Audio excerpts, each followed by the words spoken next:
Welcome everyone to the Wyoming Institute for Humanities Research's Think and Drink series of virtual talks. We hope you're all as well and healthy as possible given the state of the world in which we live. I'm Ken Giroux, Professor of Statistics, and I am on the WIRE Steering Committee. The title of tonight's conversation is Taking on Technoculture, Unpacking Images, Media, and Objects. I'll let Scott introduce the topic and the speakers more fully. But first, a few technical notes. For the participants, if you look on the bottom of your screen, you can see a chat window and a Q&A window. And if you type questions into the chat window or comments, everybody, panelists and participants alike, can see them. If you type into the Q&A window, that goes just to panelists. So Scott, as moderator, will be watching those for questions that might arise that he could then, you're welcome to look there as well, but it'll be part of his job to keep an eye on the questions and organize them for you as we go.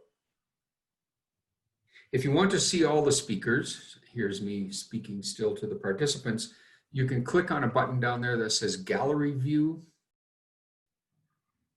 If you want to see only the current speaker, that button toggles between Gallery View and Speaker View. So as a participant, you can choose whether you want to see, when I disappear, see all four of them or just one at a time. We host these events, every other week. So please join us again 2 weeks from tonight. And at that time, we'll have a conversation with Dr. Vanessa Fonseca and co-writers from the book Querencia, Reflections on the New Mexico Homeland. Querencia is that which gives us a sense of place, which anchors us to the land, and it implies a deeply rooted knowledge of place.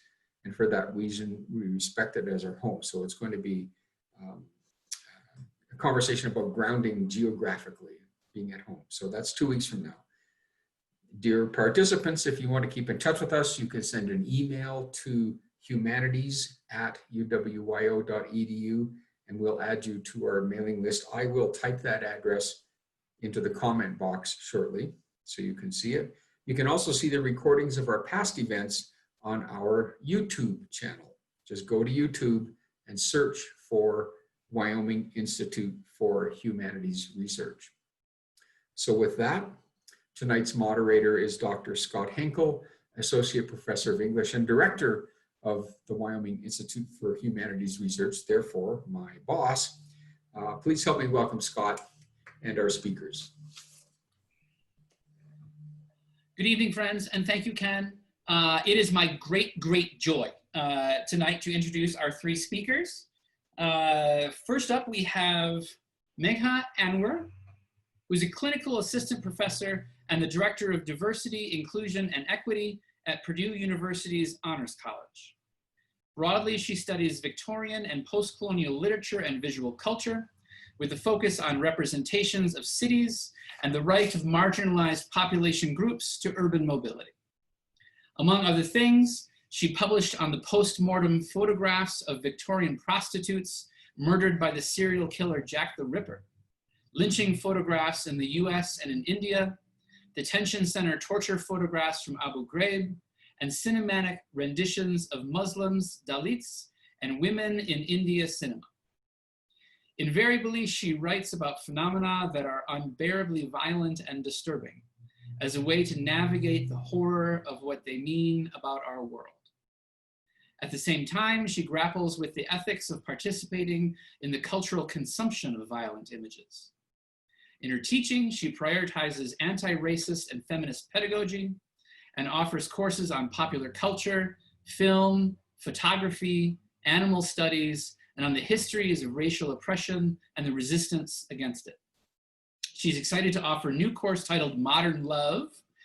In her administrative role as the Director of Diversity and Inclusion Efforts, she's worked to build a living learning environment where equity considerations are embedded into the college's daily routines, as well as into the foundational principles that govern its academic, residential, and programmatic pursuits.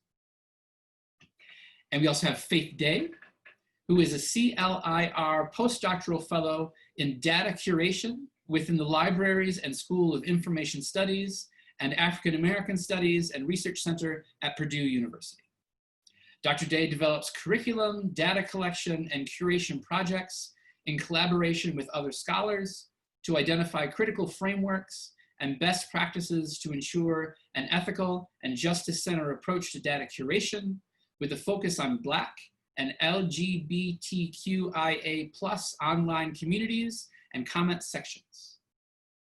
Specifically, her research focuses on identity, representation, and the politics of social media and video sharing platforms. And Lindsay Weinberg, who is a clinical assistant professor in the Honors College at Purdue University. Her research and teaching are at the intersection of science and technology studies, media studies, and feminist studies, with an emphasis on the social and ethical impacts of digital media technology. Her past work has focused on the rise of personalization technologies, meaning tools for digitally tailoring advertisements, services, and content based on the observation of user behavior. She has published on representations of personalization technologies in fiction and film, on the possibilities and limits of US privacy rights for addressing personalization's exploitative and discriminatory impacts, and on the gendered and racialized fantasies of machine subordination that help personalization technologies proliferate. Her current book project looks at the ways that universities are drawing from the personalization strategies of e-corporations for digitally managing student recruitment, retention, security, and wellness in the age of austerity.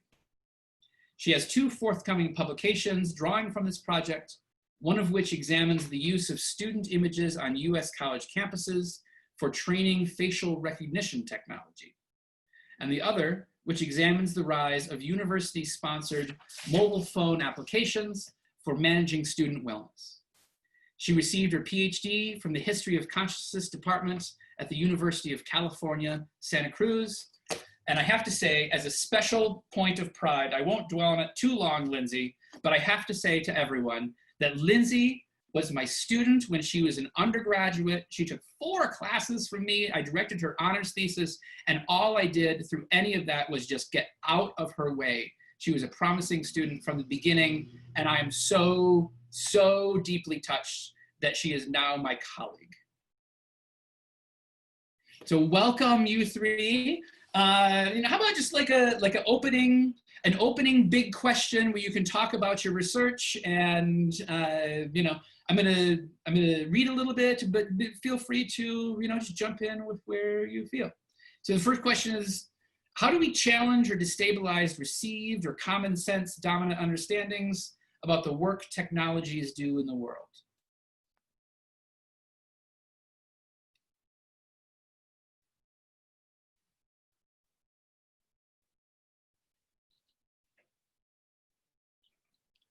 I can speak first, but I would prefer not to. I'm happy to hold space for you two. Do you want me to go first? Okay, I'll jump in. First, I just want to say how delighted I am to be joined by Mecca and Faith, 2 colleagues that I just deeply admire and respect. And of course, Scott, it's so wonderful for you to have invited us to join you, and your teaching has had an indelible impact on me for forever and beyond. So thank you for having all of us here. So the way I'm thinking about this question is thinking about, of course, techno-utopianism, which I think is oftentimes what we see, especially in popular discourses around technology, this idea that technology is going to improve our lives for the better, that it's going to make things more efficient and effective. And I think oftentimes the work of critical scholars of technology is to complicate some of those assumptions, to show us the ways that technology's consequences for society can actually be quite harmful, and that there's a lot of the ways in which existing power dynamics in society get perpetuated precisely through discourses around efficiency and how much better it's going to make people's lives. Just to give kind of one concrete example of this, something I've been thinking a lot about recently is student wellness apps, particularly now in this age of COVID. Mental health crises are on the rise for both students and faculty. And you'll see in kind of university promotional emails, use this self-help application. It's an application that's modeled on cognitive behavioral therapy techniques, basically encouraging students to engage in work of self-soothing, personal responsibility, tracking their thoughts and behaviors. And I think this is one of the ways that we see an app that's purportedly going to make healthcare more efficient. It's going to cut down on university expenditures for healthcare workers. It's going to give students mental health at the tip of the button. And it's also a way of kind of individualizing what are structural and systemic factors of ill health for the student body, and diverting attention from kind of the more structural underlying causes of why students are suffering in these historic times. So that's just something I've been thinking about a lot lately. Yeah. I'm happy to go next. Unless Scott, you wanted to interject and you wanted to say stuff. Yeah, you're good. Okay. So like how I like to do is like, I'm trying to think of like 3 strategies that I like to use to split this down, right? The first thing that I like to do is kind of think about how we can redefine the idea of technology itself, right? So usually when we think of technology, we think of it as being sort of embedded within a machine. And we think of a machine as something that's material, as something that's solid, and you can see with your eyes, you can hold, you can touch, right?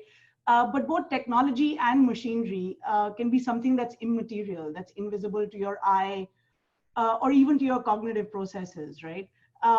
Something that's imperceptible. So a technology then is a technique that can make something happen in the world for us, to us, that supplements or adds or assists or ostensibly simplifies, but more often than not complicates our functioning. So it's like it can be an object, something as simple as a pen and a notebook, right? Like these are technologies that help us keep track of our thoughts. Or it can be something complicated like a cell phone, which does multiple functions. It's a cell phone, it's a GPS system. But it can also be an idea or a discourse, right? Like, and the best example of that, I think, is race as technology. And I want to be talking about that a lot today as we move forward. But I like to think about race as technology because it's whether we notice it or not, whether we imagine we are constituted by it or not, it determines and touches every aspect of our life. So it becomes a kind of lens, a technological lens through which we see the world, as it were, right? So that's one very quick idea. The second is I like to pluralize the idea of technology. So usually when we think about it in singular terms. I'm thinking about the TV that I'm using, or the cell phone that I'm using, or Alexa that I put on when I want to have a shower and listen to my favorite song, right? But what's really happening is that we are always already, and of course, I'm invoking Althusser here, we're always already embedded within not one technology, but a matrix of technologies. And that's how I like to sort of think about it, which is, our Alexa is connected to Amazon, right? Which is a whole other technology. Our TV is connected to Netflix, but that's just one way in which I'm thinking about the idea of the matrix of technologies, because Amazon itself, or a camera, which is another piece of technology, are themselves connected to the technologies of race, gender, and class, right? So that we have to think about how does Amazon treat its workers like machines, for instance, who are then controlled by machines that are used to monitor and survey them. So we have to think about how we are located within a convergence or a surfeit of nameable, invisible, unnameable technologies at all times. And then the last point I want to make very quickly is that when I think about technology or want to problematize it, the commonsensical way of it is that we like to think of technology as a kind of auto-functioning system, right? As self-sufficient, self-governing. But whether we discuss technology as an object or an idea, I like to remind myself and everyone I'm in conversation with, that we have to reinsert the human into the question of technology. Who uses technology? Who is impacted by it? How do we both have it on us in an Apple Watch, right?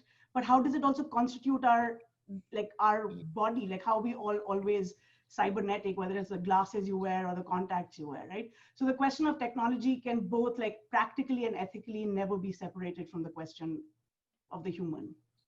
So I would say.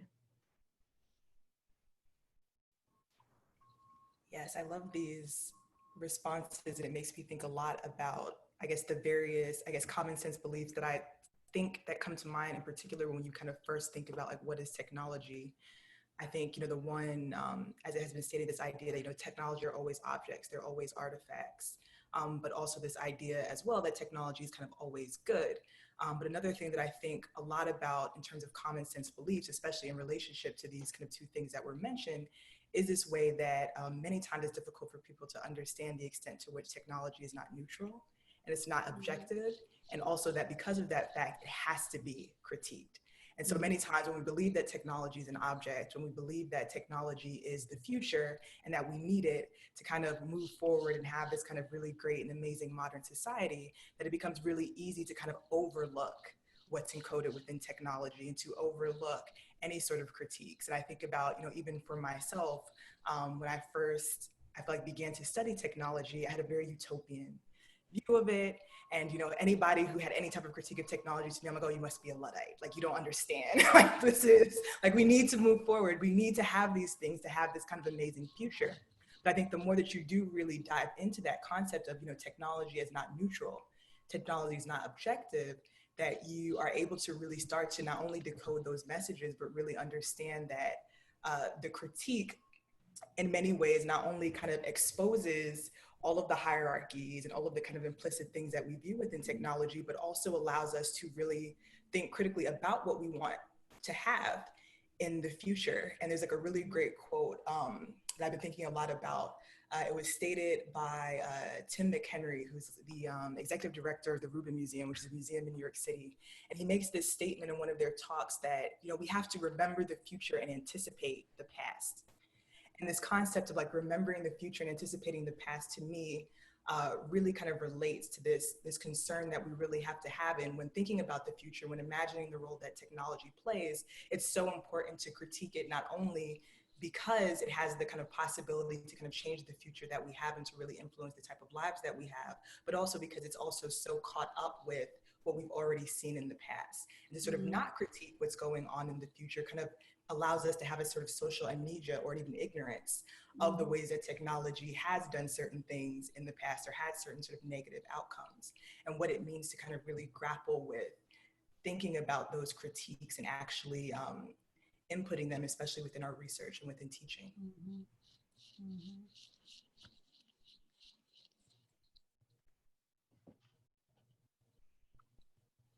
Happy, of course, like to have people chime in with other thoughts based on what people said. Yeah, I mean, my wheels are just spinning. Yeah. I mean, Micah, your comment about thinking about, that technologies are like deeply embedded within us. I'm thinking a lot about how like even what it means to understand yourself as a self in society, all of the ways that our understanding of ourselves, what it means to have preferences today, or what it means to have an identity, how much of that is kind of carved out and defined in relation to the ways technologies operate in society. So that was something I was thinking about. I was thinking about when Faith was making the argument, of course, the important argument that technology is not neutral. How do technologies subjectivate us within an existing social and political reality? So in what ways does my identity get constituted so that I am legible to particular surveillance regimes or particular institutional expectations of me, or things that will make that technology more efficient or better able to enact its operations upon me? So those were kind of the things I was thinking about, subjectivation and what does it mean to become a self in relation to technology.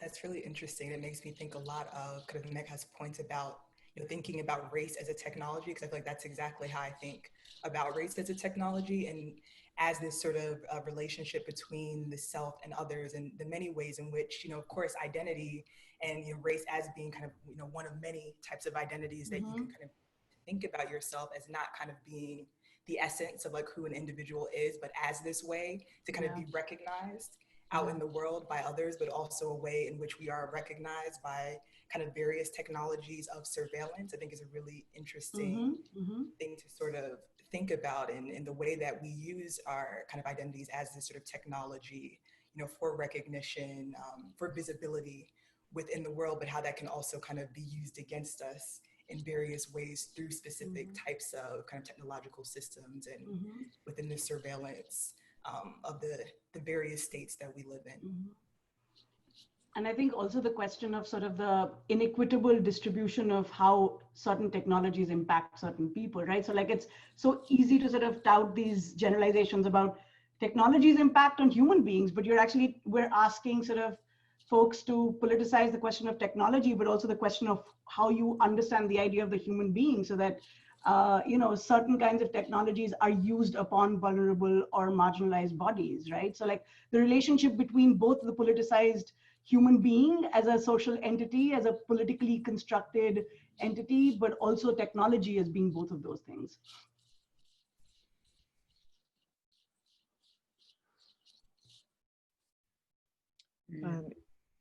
I was just gonna, what they're both making me think about in terms of like other dominant or common sense understandings we might want to complicate is thinking about like there's a lot of push for more inclusive technology. So thinking about both of kind of your comments, right, about, facial recognition technology, I think is a really good example of this. It's notoriously inaccurate for people of color and particularly women of color. So there's a lot of push within AI research to try and make folks of color more legible to this tool. But of course, we know that in an existing context where folks of color are subject to mass incarceration at disproportionately higher rates, and perhaps we're trying to imagine solutions that don't involve incarceration in the first place, making that technology work more effectively for particular demographics is not actually going to get us to a more just or fair society.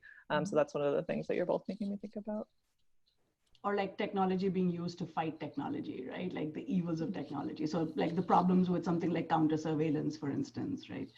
Which is, let's use more cameras against cops who use cameras against us, right? Like that's not. I think too, also thinking about this concept of the human makes me think of like the other sort of common sense belief that we tend to have with our understanding of technology, which is this idea that kind of human beings are sort of separate and above technology in different ways. And so, what does it mean to also kind of disrupt the kind of anthropomorphism or like human-centric way that we tend to think about tech? Like that idea that I've been kind of playing around with, it's like, what would it mean to kind of actually like respect all ings, I-N-G-S? And so like respecting all beings, but also things, and thinking more about like object-oriented ontology, and like how is it that we treat the technologies that we are also in existence with. And I think about this a lot, especially with AI and robots, when you look at the research of how people treat robots and the way that we even think about robots as, oh, these will be our personal slaves. So like, these are the people that, the things that we want to kind of do the stuff that we don't want to do, and how we can even think about then those racial technologies as being encoded in these things that we create as well. And so what does it mean as human beings to actually think about creating a relationship with the things, with the technologies in our reality that don't recreate those same sort of hierarchies of oppression, control, and to actually have a justice-centered framework and how we relate to kind of all the aims that we are in engagement with on a day-to-day basis. Yeah. Here's the one maybe content thing that I'm going to be able to add to the conversation, because this is way, way out of my expertise. Isn't the root word for robot, like from the Czech, Slavish, it's for slave, right? Yes. The word robot is related to the word slave etymology, right? Yes, absolutely. But also really fascinatingly, and Lindsay and I were just talking about this essay about this article that just came out about how like AI is also like the site of where our fantasies, but also like all our aggression is. It's really weird, right? Like, so how all robots are white in our imagination of the future, our future is white, right? Like, so that's also that going on. It's so weird. Yeah.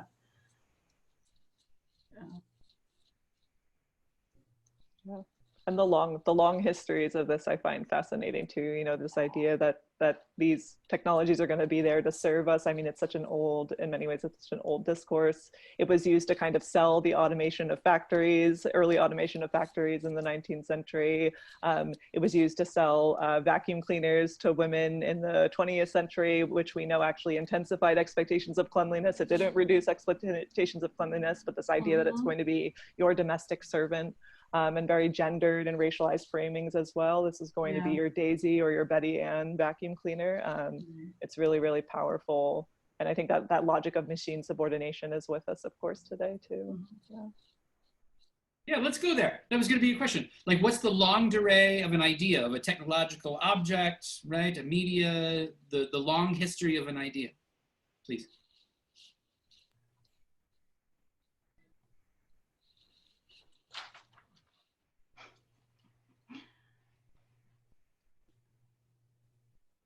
Everyone's very polite. They don't want to like jump in first, and I don't want to like orchestrate the conversation, like call on people. So we're just gonna have to. I think we got a little bit of that. I mean, even thinking about like this concept of etymology, I thought about that every time I think about even technology. You know, what is the etymology of even that word? What is the etymology of the term robot? Even when you think about the ways that technologies are sold to us, the images, the advertising, the campaigns that are constructed around these different objects, it's always constructed through these ways of, you know, this is how this thing will serve you. This is how this thing will make your life easier. This is all the things that this thing will do for you with the expectation that you can do whatever you want to it. And all of that as kind of being embedded in these longer histories and understandings of how we think about hierarchy, how we think about this literal statement of subordination, of who is in control, who is in a kind of a position of servitude within society. And so you see all of that when you actually start to think a little bit deeper. And I think it's interesting, especially kind of in a classroom setting, to do that work, especially with students, to actually start thinking about and kind of putting those pieces together. What does it look like to look at kind of advertising across time periods, and kind of, I think even to something like the Jetsons, for example, and thinking about the way that technology is sort of shown across time periods, or even in thinking about that relationship between past and future, looking at even dystopian understanding the robots, those types of images in movies. You know, why is it that we believe that there would be a robot revolution? Because we know that we've conceived of robots as being these slaves. So that would only make sense that a revolt is kind of soon to come. And so actually doing that work to kind of trace those histories, I think is really interesting in a variety of ways, to kind of really keen insight into kind of what's embedded within those technologies and how we understand. I really like this idea of like the technology that rebels, but also the technology that's sort of a inheritor of a violent past, right? Like, so I'm thinking about the relationship between, for instance, the lynching photograph, and we were talking about this counter surveillance civilian footage, right, of cops murdering Black folks, right? Like, so like we know that the lynching photograph is something that sort of is birthed out of white supremacy and for white supremacy, for circulation within white supremacy, right? But the counter surveillance footage is like, what does it mean for Black folks to circulate, or like to just sort of look at it or refuse to look at it, right? Like, so I'm also just thinking about how the video footage that today has sort of, I don't know, propelled the BLM, right, has a legacy in technology or visual technology that was controlled and operated by white folks. I have I can talk about photographs endlessly, and I have a couple of examples that I wanted to pull up, but I want to first hear from like Lindsay before we go back and forth. Definitely wanted to talk about the mugshots at some point today. So maybe now is the time to talk about them, just because I know you do a lot of work with mugshots too. I think one of the things that's useful about this, especially in the classroom, is just, you know, it's an object that gets standardized in the late 19th century, but of course students, it's something that's kind of very familiar to them as part of like how visual culture operates. And I think one of the things that's interesting about around the same period that the mugshot is standardized is also when you kind of had the birth of the discourse of the right to privacy in the United States. And that's all around the invention of the first instantaneous Kodak camera. So you have Warren and Brandeis, these two white guys with a lot of political capital who are basically like, oh my gosh, now there's this instantaneous camera. People are going to be publishing pictures of, you know, socialite parties. There's going to be basically this access to common folks of the lives and inner secrets of people who were previously protected by a lot of class privilege. And it was that kind of destabilization of class privilege and of whiteness that created kind of the birth of the right to privacy discourse in the United States. That discourse wasn't around the mugshot. You know, that discourse wasn't around Francis Galton's racial typologies photography. There was a sense that those racialized others didn't have a right to have photography accrue them agency. But then when it came to photography being used to deprive agency of social groups with a lot of power, that's when privacy becomes an anxiety that's expressed at an institutional level, at a dominant discursive level. So I try and get students to think about that, like, whose privacy do we really talk about in society? Are we even thinking about the privacy of folks who are getting mugshots taken, which is even prior to even being convicted of a crime? The fact that what counts as crime in society, the disparate consequences that low-income communities of color face in having mugshots taken of them at higher rates in the first place. Like, how do we hold space for thinking about privacy in the 19th century and the 21st today, using this one object that we can study at these two different periods in time? Yeah. Scott, can I share my screen for a hot second? Maybe longer than a hot second, but can I do it? Okay. So can folks see this? So these are really disturbing images, but like a lot of what Lindsay was talking about in terms of sort of the power dynamic that is captured by photography, right? I'm just like, because I think the question is, how do we get students to see something in the longue durée, and what is the power of that is what we're thinking through, right? And I mean, you immediately, when I juxtapose these photographs, you can see the point that I'm going to make, right? But I think what's interesting here is that you want to ask always students, like, what has something morphed or evolved into? So like, I love working with colonial photography, and I'm like, that's just a lot of work that I do. And I always like to say, so if colonial photography existed during the colonial period, what has that become? What has that like changed into? What version of versions of it exist how in the world today? And I think the mission trip photograph is an excellent example of that, right? And you can see the sort of like, one of the things I try and do is sort of demonstrate that one looks sinister, right? Very clearly you can see how something is sinister. Like the photograph on the left is a very disturbing image because it's a pyramidical structure where the white body is on top, literally on this mound of grotesque, like it's just like a grotesque photograph, right? And it sort of captures the violence of colonialism. And the images on the right are much more happy, but you can see that structurally the white body is still in the center and the apex, right? The sort of malnourished bodies have been replaced by the smiling faces. But both these images allow us to also think about the role, for instance, that women have played in the history of colonialism, which is something we don't always think about because we think of it as, white men doing that work, right? So just that's something that that's something that I'm interested in. And then I have a couple of other examples, but I'm going to stop sharing now.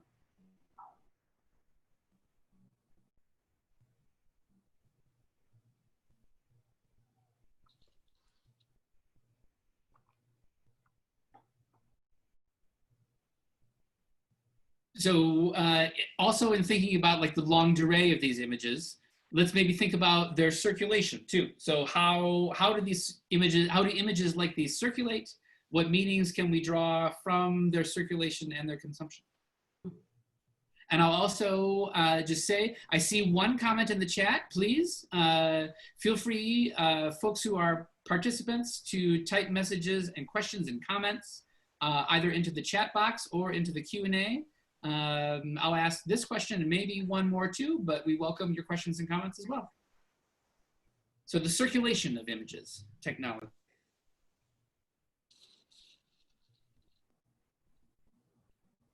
Yeah, I love the example that Mega shows because it reminds me a lot of an exercise that I would do when teaching media studies around showing the relationship between kind of certain kind of images that you would see in magazines and kind of teasing out the sort of implicit encodings within the images. So for example, and that this also speaks to this conversation around kind of power in terms of images and who has power and who doesn't. And and to what extent are certain people disempowered through particular images in their histories.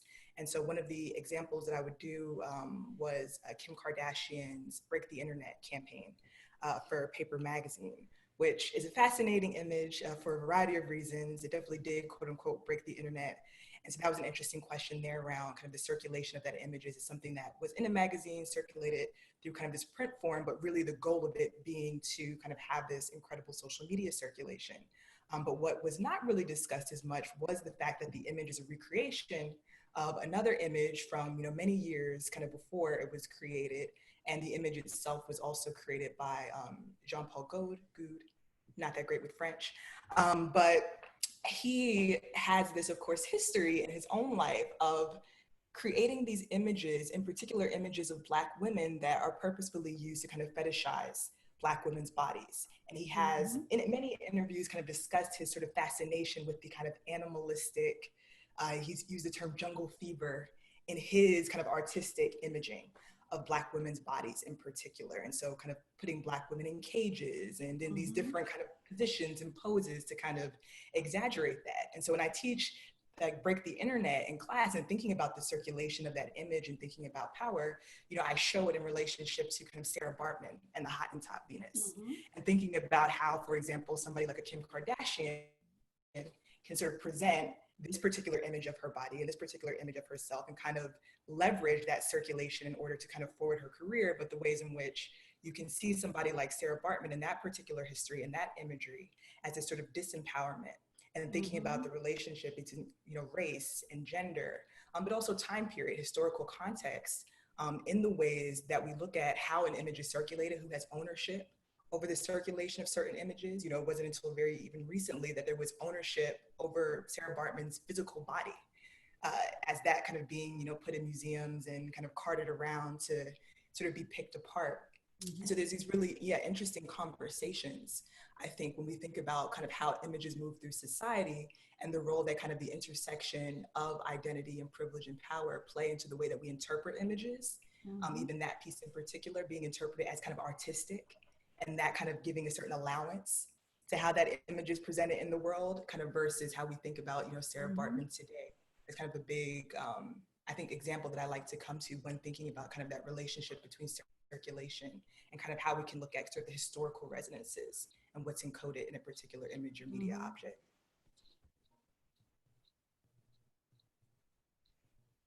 Yeah. I'm thinking also just like so many of the things that that Faith is talking about, like who owns the image or the technology that produces the image, right? And how it circulates, who it belongs to, who possesses it. And again, like I think colonial photography helps us think about that, right? Like like colonial photography as a genre, the example that I showed you, the one on the left earlier, like it was colonial photographs were taken exclusively by colonizers, right? For other white folks, right? So the question is always like, who owns the means of representation, right? And so, if you own the technology, then the gaze only moves one way, or ostensibly that's never true, but like you can still dominate it, right? Like from the imperialists to the darker skinned bodies of their subjects, right? So I think and of course that automatically leads to something like techno-racism, right? Whoever owns technology is automatically superior in some ways, I think. And we know that the purpose of the photographs was to create a particular narrative about the colonized, right? So what I'm trying to think about is like this question of circulation is never separate from the question of consumption. And both of those are never separate from the question of power, both at the local level and at the global level when we're talking about something like circulation. So I'm just thinking about something very quickly, what are the ways in which we're thinking about circulation when we think about photography, particularly colonial photography? We're thinking about the camera traveling from Europe to the colonies.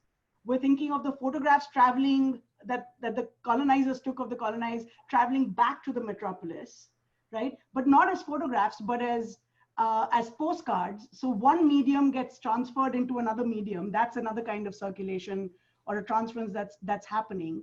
And then those images are used as evidence for another discipline altogether of pseudoscience, which we were talking about earlier, right? Like you were talking, that those photographs are used to create an argument for why these people are inferior, right? So I'm just like thinking about the webs and the who gets to consume, because like through these images, white folks are consuming the bodies and the lands of the people that they're colonizing.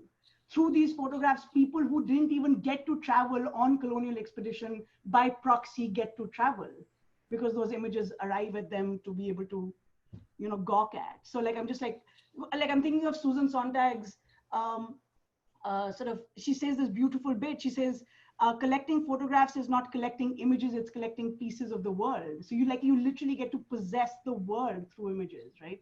And so their circulation is very important for your possession, as it were.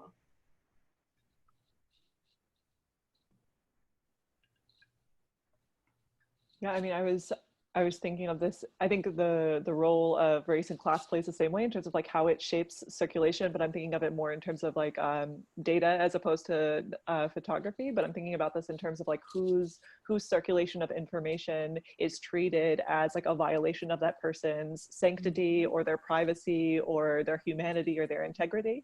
And I think about this in terms of the differences, of course, around, if you think about the NSA revelations of 2013, and you think about Edward Snowden and kind of the huge international firestorm around what was seen as kind of this egregious and gross misstep of US government surveillance, and how differently that gets treated from all of the surveillance of Muslim communities post 9/11, or all of the incredibly invasive conversations that folks on welfare need to have with state officials in order to get support for their homes.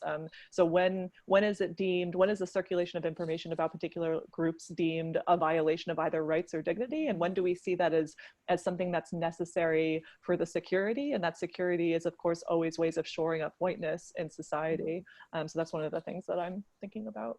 Yeah. I think too, it's very interesting to kind of putting these two things together, because the other thing I keep thinking of is, you know, the extent to which, you know, we think about power and ownership and this kind of relationship between sort of data and photography.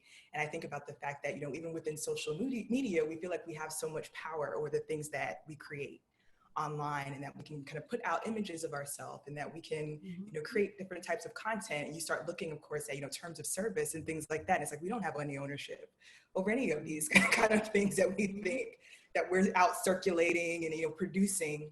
And so, yeah, what does it even look like now to think about this concept of circulation and of ownership and data and security, when we know that, you know, at the end of the day, anything that we're sort of producing and putting out into the world, regardless of, you know, of how much power we feel we put into it, or how much ownership we think that we have over it, that there are these kind of tech overlords who are actually in control of how those things truly do circulate, and can do kind of whatever they also want to do with those images, with those words, with those creations that we're putting out into the world kind of in this current era.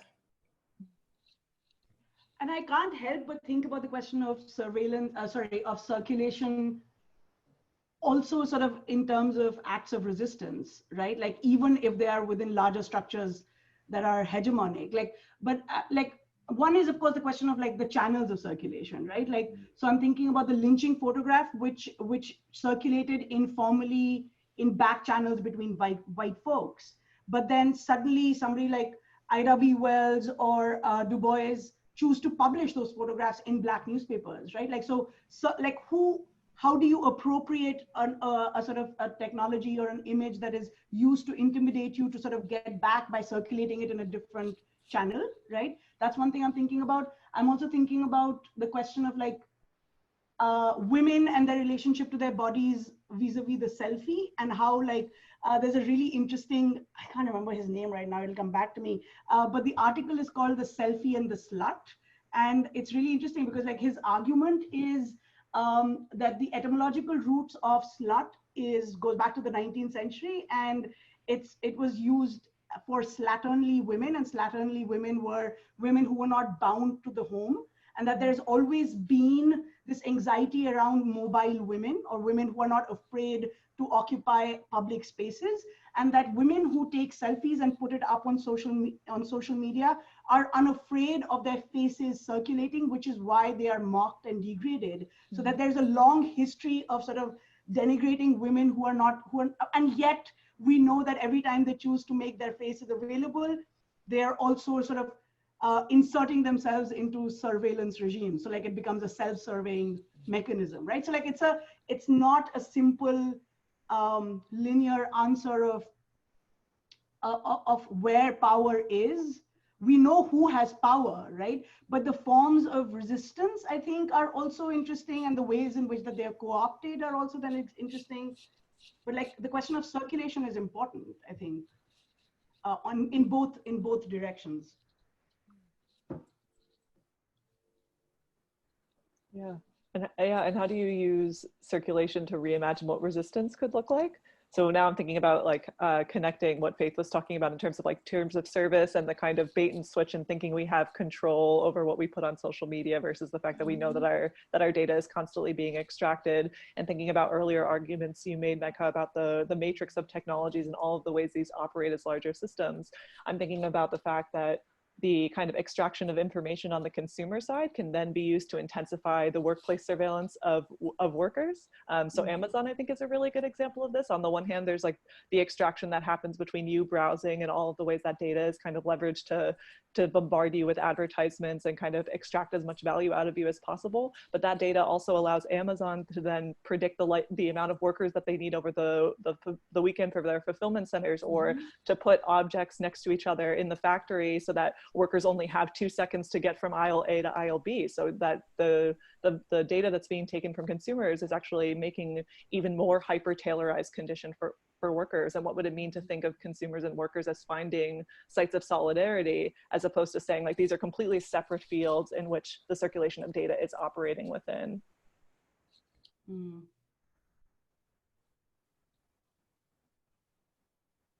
This is really quite fascinating. I have a comment and also a question.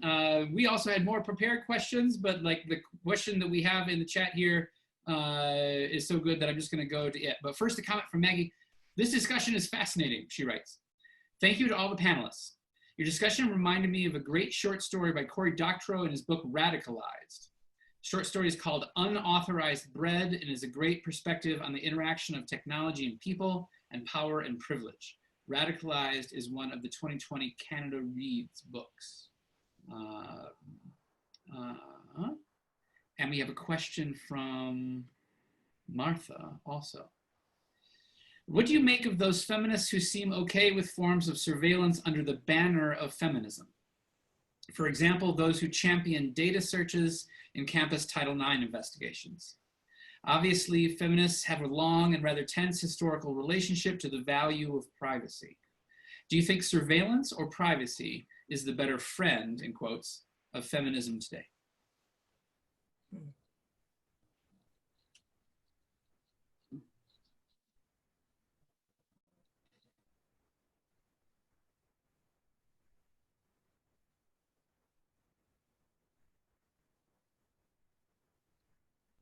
I have a very simple way in which I think about this question. And to me, any feminism that either reinstates or whether, volitionally or not, a carceral regime that's based on surveillance is not feminism. It's white liberal feminism is how I like to think of it.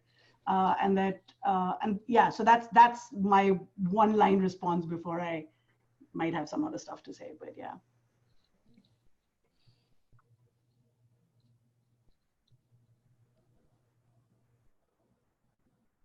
I mean, it's such a fascinating question, and I think maybe I'll just, I guess, take a moment to expand on Martha's like super important point about, why there's even a complicated relationship between feminism and privacy in the first place.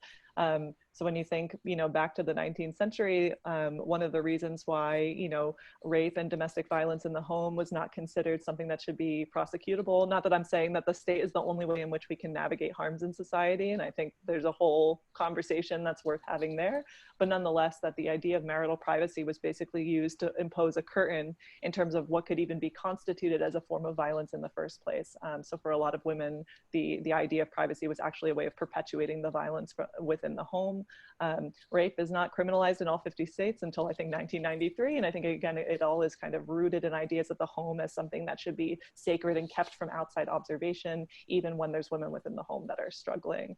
So I think it's a fascinating debate, but I think Megha brings up a really important point. I think that there's a whole kind of critique about carceral feminism and all of the ways that a lot of discourses around feminism today are trying to use state violence as a means of redressing harms, even when those same mechanisms have caused so many other kinds of harms in society. And so, yeah, like Megha, I'm kind of very weary of any kind of use of technology that is ultimately not complicating those fundamental assumptions about where harm even comes from in society, and that's not interrogating the underlying kind of structural injustices, racial injustices that distribute harms in the first place. Absolutely. I think sort of trying to sort of bring in regimes that are coercive is not the answer to something that's problematic or violent within private spaces of the domestic, right? I don't think that's the solution. Yeah, if you can't guarantee who'll control the technology, I don't think you should pretend to offer it as a solution.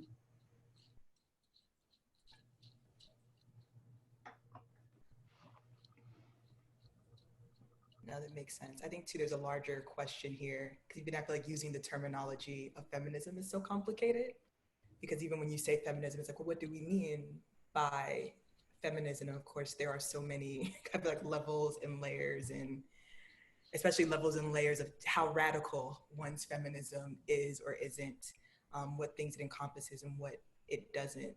So I feel like really even, I guess, speak to what that means to say if something is or is not, kind of under this very large banner that is feminism. Yeah, I think that's a really good point. I think for me, it's a liberatory force, and somehow, like, I think gendered liberation is not liberation, right? I think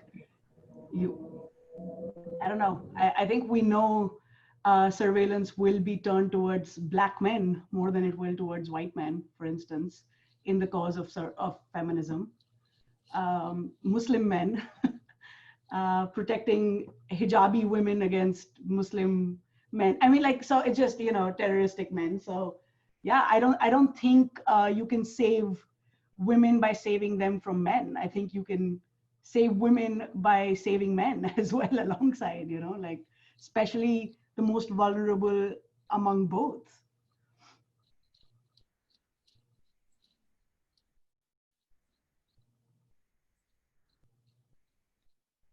Yeah, such a good question, though. I love that question. Even the way it's framed, it's so good, Martha. Thank you for that. Yes, thank you. So I invite other questions and comments from the audience.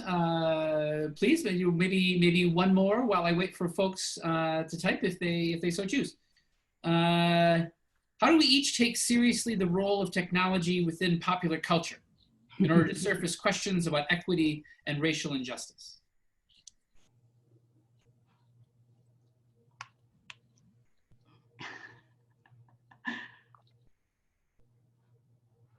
I'm gonna share my screen again.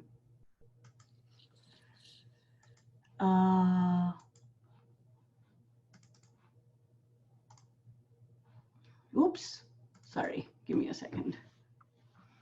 So those were the images I was showing you folks earlier. Very quickly, these are images that I want to show you again. This is stuff that I do with my class when we're talking about colonialism. On the left, on top, is a photograph where you can see ivory has been harvested by these. And I'm just going to like quickly walk you through these photographs, right? Like you can see the exploitation of the fauna of Congo, right? And you know that people who've done the labor of harvesting are the Black bodies, these laborers on the right corner of the photograph, right? But the center stage is occupied by white men who will get rich by selling this ivory in Europe, right? And I use this photograph to think about the relationship between imperialism and its exploitation of human labor and of the landscape and the fauna of colonized landscapes, right? And then I juxtapose that. And again, I want you to, it's obvious, the violence of this is obvious, right? Like there's death right in the forefront of this image. And there is, again, malnourished, unclothed bodies of Black men. And then I show Taylor Swift's wildest dreams. These are stills from, I'm going to put on the GIF right here. And I want us to think about the relationship between white bodies and African landscapes and animals, right? And the domination, there is no violence, but there is still a relationship of dominance, right? In the way that the Black bodies are marginalized in the colonial photograph, this video of hers came under criticism for being set in, just quote unquote, broad scheme Africa, nobody knows where, right? But of course, there's no, they're in the video, they're making a colonial era music video, but there's no signs of colonialism or the damages that it does. In fact, there's no signs of Africans at all, except in this one man, Black man that's been circled in that photograph, right? So like the ways in which Black bodies are marginalized on their own lands, as it were, is a good way to think about popular culture, and as a way to talk about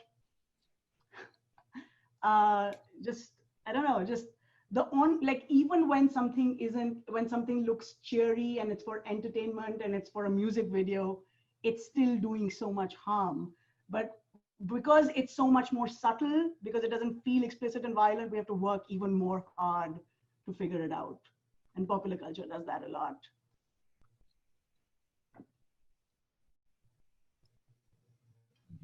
I haven't seen the Taylor Swift video. Does the lion actually eat her? Unfortunately not. No? But yeah, just like her ability to sprawl while the animals are reduced to her backdrop, right? Like just the offense, if the mission trip photographs are one legacy of the colonial photograph, right? Like then tourism photographs are the other legacy of those photographs. And that's her video, like tourism of African landscape. I also always ask my friends, why does she have to go to Africa to fulfill her wildest dreams? Why can't she just do it in good old America, right? Like,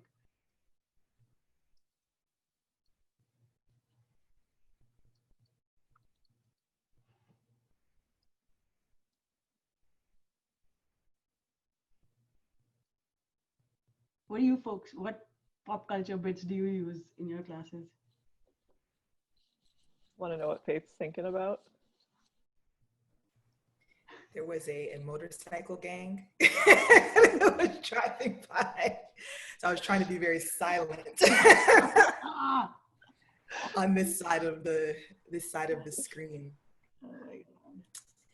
I think that's something that I've been thinking a lot about, which is a little bit, I guess, complicating this question about technology and popular culture and sort of equity and racial justice. Because I guess one of my, current concerns of the year has been the extent to which sort of the Black Lives Matter movement and sort of movements for racial justice, I think, have become popular culture this year. Mm-hmm. And that there's this really interesting way that we're starting to see various kind of technology companies. And for me personally, very interested in video sharing platforms, and that's primarily what I study. And so thinking about the ways that video sharing platforms have kind of created a genre now within the algorithm around racial justice. And so one big kind of example that I've been seeing, I've been kind of doing screenshots, collecting the data on this concept, which I've been calling essentially, blackwashing, where you have pretty much every video sharing platform from Hulu to Netflix to YouTube, they put out their black squares for Black Lives Matter, and then they create an entire kind of section of the algorithm, an entire genre of, and these are all of our racial justice videos. These are all the documentaries you should watch. These are all of the different types of content that you should watch. And you watch these things and you'll, I guess, be anti-racist if you do that. Like all you need to do is Netflix and chill your way to kind of greater equity and racial justice. And so I've been thinking a lot about that and the way that this concept, like the concept of hegemony and how these sort of kind of radical discourses and ideologies get subsumed not only into popular culture. So now, you're not cool if you're not saying, hashtag Black Lives Matter, but also how now they're being subsumed literally into the algorithms to then produce culture and content around these concepts that were, a mere few years ago considered almost egregious for you to say that you were in alignment with that ideology. And so it's been really fascinating for me to think about kind of how that shift has happened so quickly, especially within kind of the realm of popular culture and social media. And, what does it mean to think a little bit more critically about how technology, especially technology companies, which of course are not doing the work of equity and racial justice like in their company or in their algorithm in any concrete way, but they can figure out this way to kind of create, entire culture around racial justice in order to get more people to watch, content on their platforms. And so it's fascinating to think about kind of what we're seeing right now in this sort of current moment around the way that we're kind of getting activism almost sold to us as this kind of new form of popular culture, as this kind of new cool thing that you kind of have to be a part of, or you're kind of, a little bit on the outside of things.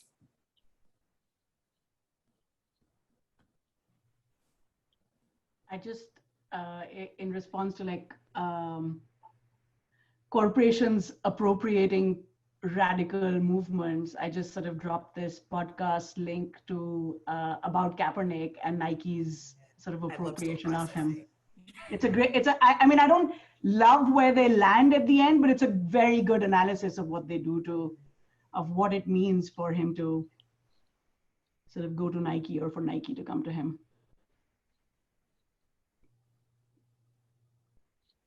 So I see one more question in the chat. So I'm going to ask that to our panelists, and then I'm probably going to ask, because we're a little bit past the hour mark, I'm going to ask our panelists if they have closing thoughts that they want to share. So Robin writes, as a computer scientist, I'm struck by the public's passive or automatic adoption of new tech. Do people really need Fitbits, smart speakers, film recommender systems? My question is, why don't people ask themselves first if they really need that particular tech?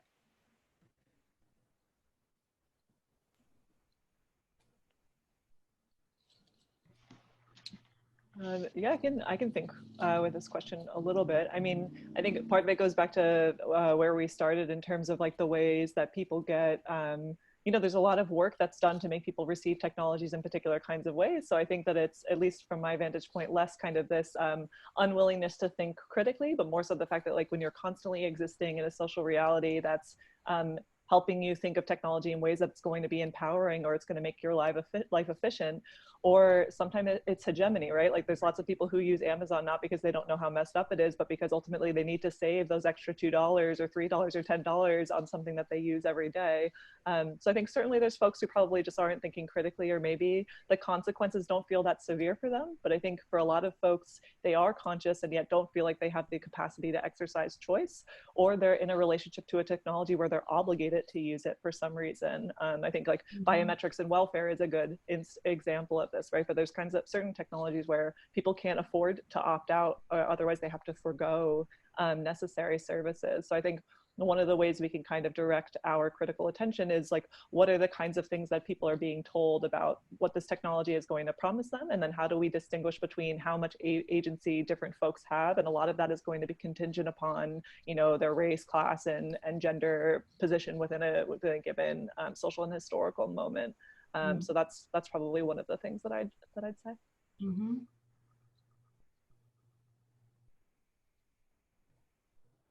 Yeah. Robin, Faith, you go. Yeah, this question really hits home for me because I just, after 10 years of dedication to the quantified self, I threw away my Fitbit about a month ago. And it's interesting, you get very conditioned even to kind of, I always feel like it's on me, even though it's not anymore because it was so many years. But something that I do a lot of work on in my kind of own research and teaching, and I think this speaks to Lindsay's question, is what Lindsay's answer about the kind of fact that there's an ease to technology, especially because I think that we get very kind of invested especially within our current society, kind of having knowledge of the self in these different ways, being able to know how many steps do you take, and knowing, how much money are you spend, all these different things that kind of technologies help you to do. And so I've been sort of creating different types of workshops and kind of exercises around like, what does it look like to kind of collect data on the self outside of technology, and kind of going back to that sort of old school, like, what does it look like to do like a data diary? So now I have like data diaries and like journal around like all these different things that I would usually use a technology to collect, but trying to think a little bit more critically and kind of push back on those technological systems, and sort of doing it yourself is a really interesting sort of experience. So I think also learning those things as well, knowing that like you don't have to settle for the kind of violations to privacy and surveillance and all these things that we get from technological companies, but being able to empower yourself to collect your own data, to, be able to kind of, personally examine the self and your habits and things like that, kind of through all of these other methods that are just as readily available as kind of buying whatever new tech comes out.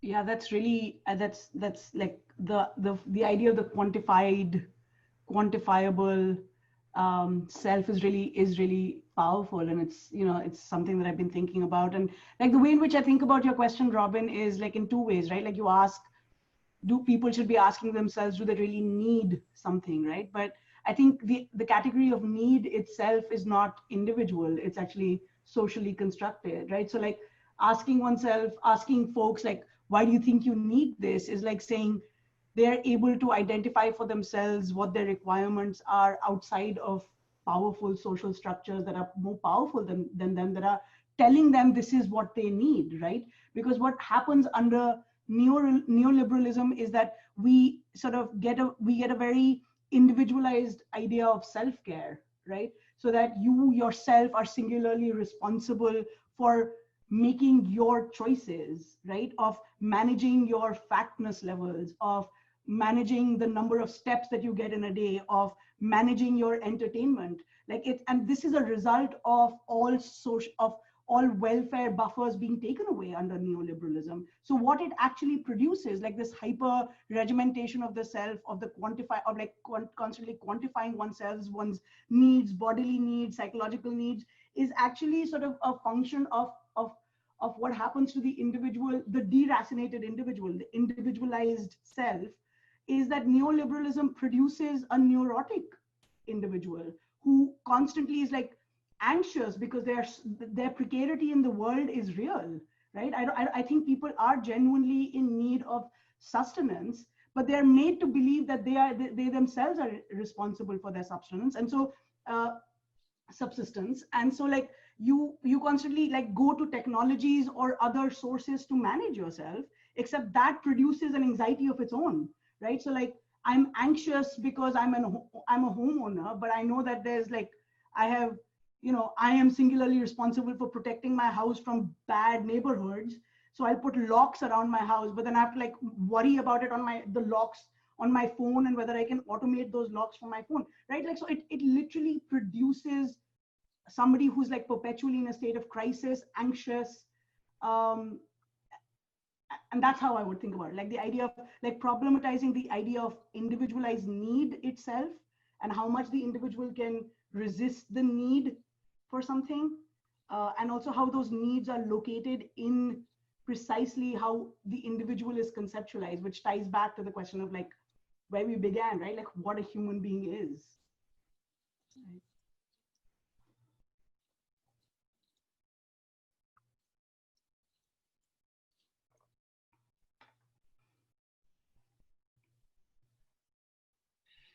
So I'll ask our panelists if they have like closing comments, thoughts that they want to share on the way out. And, I'll drag my toes for maybe just 1 second, and I'll say, I love this conversation, right? The bread and butter of the humanities is asking hard questions that don't have easy answers, and like just talking it through in a way that is informed and thoughtful. So I deeply appreciate the three of you being with us. And yeah, I invite like closing comments, please.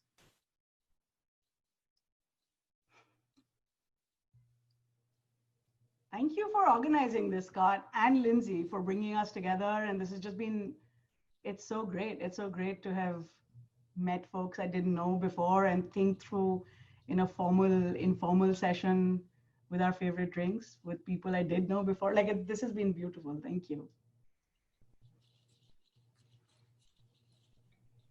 Yes, I definitely say thanks for the invite. I love the conversation. It definitely has made me think of a lot more things, especially these kind of larger, bigger questions and concepts around, human beingness and what is technology and what is it, supposed to be doing within our society and how does it affect us? I think will be probably on my mind for the rest of the evening. Yeah, thank you all so much. Again, like 3 of my favorite people in the world to think with, so to have like a dedicated hour and 15 minutes to do that is just such a delight and such an honor. I guess like the one thing that I'm still chewing on, and I guess is something I would leave folks with, is just thinking about that technologies can be presented as solutions to real grievances. So even when the technologies themselves are problematic, or even when they kind of perpetuate unequal power relations, the technology can still be responding to a real critique. This is true about the criminal justice system, technologies that are going to make it purportedly less biased. The critique of bias in the criminal justice system is something we should be thinking deeply about, or why we're invested in recommender systems. Well, mass culture for so long gave people no power, meaningful power over their consumption choices. So we want to be vigilant and critical of the promises of technology, but not lose sight of maybe meaningful grievances that they're trying to strategically appropriate.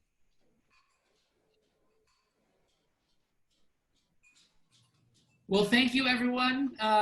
Please join us 2 weeks from tonight. And as Ken said at the start, you can find the recordings of all our previous Think and Drink conversations on the Institute's YouTube channel. Just go to YouTube and search for Wyoming Institute for Humanities Research, and we will see you soon.